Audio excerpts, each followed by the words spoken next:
going on, guys? Ray here and PapaReys Boom Boom Room. Thank you guys for joining me today. We're going to continue the series. We're going to go ahead and talk about the AFC West. The other day we talked about the NFC West. We're going to talk about the AFC West today. That consists of the Denver Broncos, Las Vegas Raiders, Los Angeles Chargers, and the Kansas City Chiefs. Before we get started, if you have not already, go ahead and subscribe to my YouTube channel. Like and follow on Facebook, Instagram, and Twitter. Those display names will be down below in the description. All right, let's get into it. First, we're going to start off with the Denver Broncos. Last year, they finished 7-9. Their needs pre-draft were wide receiver, tackle, corner, defensive tackle, and edge rusher. I think they had an amazing draft. They got Jerry Jeudy in the first round at 15. This was all a domino effect of the Jets not sticking to what everybody thought they would do with CeeDee Lamb or Jerry Jeudy. So he fell to the Denver Broncos, wide receiver out of Alabama. They also went another wide receiver in the second round, KJ Hamler out of Penn State. That kid's a monster. Then they got Michael Ojemudia, cornerback out of Iowa in the third, and a center, Lloyd Cushenberry. That man's a great center out of LSU. Also got him in the third round. Another pick in the third round, they got McTelvin Agam, defensive tackle out of Arkansas. And then they got Albert O, tight end out of Missouri in the fourth round. Their next two picks were good. These players are kind of injury prone, although one of them was on my list for offensive linemen. Justin Strand out of Wake Forest, linebacker. He was easily top 100 player before all the injuries in college and stuff like that. And then Netane Muti, offensive guard out of Fresno State. Like I said, he was in one of my videos earlier last month. Kid's a monster offensive guard. He just has to stay healthy. But to get him in the sixth round is a steal. Hopefully he stays healthy and plays how he did in college. Their last two picks, Tyree Cleveland, wide receiver out of Florida in the seventh, and Derek Tuska, North Dakota State linebacker. My big thing with the Broncos, I really like Drew Lock. Their offseason went great. They got Melvin Gordon from the Los Angeles Chargers, along with Philip Lindsay, already their running back. Mixing Jerry Jeudy with Cortland Sutton, a budding superstar already. And then Noah Fant, tight end, from Iowa last year, along with Albert O. This offense is going to be very nasty, especially if Drew Lock plays the way he played at the end of last season after they sat Joe Flacco. I think Drew Lock has a lot of potential, and they just gave him a lot of weapons to work with. Denver's defense is already decent. Bradley Chubb, Von Miller. They got Jarrell Casey from the Titans. AJ Bouye, Justin Simmons. They have a decent defense. I look for them to improve on that 7-9 season, and honestly, I think they can make a push for the playoffs. Next up, we got the new team in town, the Las Vegas Raiders, moving from Oakland. Last year they went 7-9. Their needs were wide receiver, linebacker, corner, QB, and safety. The QB, they kind of having a little battle there with Marcus Mariota and Derek Carr as they signed Marcus in free agency. They really shocked the world with their pick, first round, 12th pick. Henry Ruggs out of Alabama, wide receiver, not even the best wide receiver on his team, but obviously they thought he would be a great fit for the team. Next, in the first and 19th pick, Damon Arnett, corner out of Ohio State. I feel like that was a super reach. They could have went and filled so many different gaps. I didn't really like their first day of picks for the Raiders. Henry Ruggs was a great receiver. Feel like there was other options like CeeDee Lamb or Jerry Jeudy. Damon Arnett, not even the best corner in this draft. Then we got in the third round Lynn Bowden, wide receiver out of Kentucky. That's a decent pick. Brian Edwards, wide receiver out of South Carolina, another decent pick. Then they got Tanner Muse, safety out of Clemson. John Simpson, guard out of Clemson. And then they got Amik Robertson, Louisiana Tech corner. Um, all I'm seeing here is the Raiders trying to compete in this division with Kansas City leading the charge. You need wide receivers. You need a powerful offense to even keep up with them. I think that's really what they were trying to do. They're trying to take Kansas City's kind of building plan with speedy wide receivers. That's why they went Henry Ruggs, Lim Bowden, Brian Edwards, all speedy guys.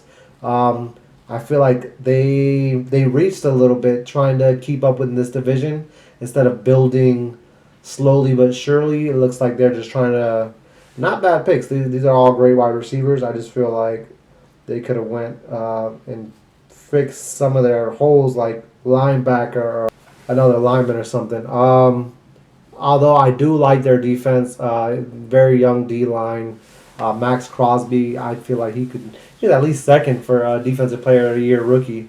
And then Clennon Farrell, another great defensive lineman. So I look forward to the Raiders enjoying that nice new stadium. Seeing how they play, I don't think they'll have that great of a first year, but I feel like they'll develop nicely in the future. Next up, I got the Los Angeles Chargers. Last year, 5-11. The Phillip Rivers era is over there. Their needs were quarterback, offensive tackle, running back, cornerback, and wide receiver. They went right into the future and got Justin Herbert, quarterback out of Oregon. He's going to be their new pillar there in the offense. Really put him in a nice situation. I was saying if Tua did fall, that would be another nice situation. Have a team with weapons already there and a nice defense. They went ahead and got Kenneth Murray, linebacker out of Oklahoma. I thought he was going to the Ravens. He went a little bit early. Joshua Kelly, running back out of UCLA in the 4th. Joe Reed, wide receiver out of Virginia in the 5th. Alohi Gilman, safety out of Notre Dame. And KJ Hill, wide receiver out of Ohio State in the 7th round. KJ Hill was a big factor for Ohio State Buckeyes offense. He actually did really good. So to see him fall to the 7th was a surprise to me. Like I said, this is a Herbert's town now with Melvin Gordon, like I said earlier, leaving to the Denver Broncos. Austin Eckler, I feel like, is one of the better two-way running backs catching and running in the league. They got Austin Eckler, Mike Williams from Clemson, Keenan Allen, one of the best route runners in the league. They tagged Henry Hunter, another good tight end. So I feel like Herbert, as long as they have a decent O-line, I feel like they should have probably built on that O-line. They obviously trusted enough where they didn't draft anybody for an O-line position. If Herbert stays up, I feel like they'll have a good year. Not even year, just for the future with Justin Herbert there at quarterback and with that offense already built. I look forward to the Chargers making a comeback. Hopefully they get their own stadium. And of course, Los Angeles Chargers already have a stacked defense. Joey Bosa, Melvin Ingram, Linval Joseph. They got Chris Harris from Denver, Derwin James back there, Casey Hayward, Desmond King. The list goes on. That Chargers D, if Herbert struggles, that Chargers D is going to keep them in a lot of games in this NFL season. So I look forward to the Chargers to be competitive. I don't know if they'll make the playoffs, but I feel like they'll be fun to watch, if anything. Last but not least, we got the Kansas City Chiefs, Super Bowl champs. We already know that last year, 12-4, dominated their division. It wasn't even close. That's why you see all these teams stacking up on wide receivers and offensive weapons just to try to keep up with the Kansas City Chiefs and that explosive offense with Patrick Mahomes. Their needs coming into the draft were corner, guard, running back, defensive tackle, defensive end. They went ahead and got Clyde Edwards-Helaire at LSU running back in the first round. Super big surprise. Second round, they got Willie Gay Jr., linebacker out of Mississippi State. Lucas Niang, TCU, that's an offensive tackle. L'Jarius Sneed, safety out of Louisiana Tech. Mike Dana, defensive end out of Michigan. And Talcaris Keys, cornerback out of Tulane. One word, Kansas City dynasty for the next, 10 years. I don't think it matters. They'll run this division. Unless the only other team I see coming up could probably be Denver, Los Angeles, if Justin Herbert develops nicely, giving them a run for their money. It's just hard to say. Kansas City, even being down, they'll come back within 2 minutes and drop 20 on you. Like, it's insane. So yeah, I think Kansas City honestly has a chance to repeat. Hopefully Baltimore can stop them. Or I don't know. Hopefully something happens where they lose earlier in the playoffs and Baltimore go ahead and, I'm a Baltimore fan, so I'm trying to see us win some games. Win a ring at least. Alright guys, now that we finished the draft recap for these teams, I'm going to go ahead and talk about my season predictions for the AFC West. Broncos, Chiefs, Raiders, Chargers. Colin Cowherd, like I said in the last video, he has the Broncos 10-6, the Chiefs 11-5, Raiders 5-11, Chargers 8-8. Pretty accurate with what I had. Wrote the schedules down and looked, best odds of winning and things like that. I got the Chiefs 11-5, Broncos 9-7. Although I can see them going 10-6, maybe winning a few close games that maybe they shouldn't. Raiders, I got them going 5-11, and I got the Chargers at an equal 500, 8-8. I'm really excited for this division. See how it plays out. My sleeper for most improved team is definitely the Denver Broncos.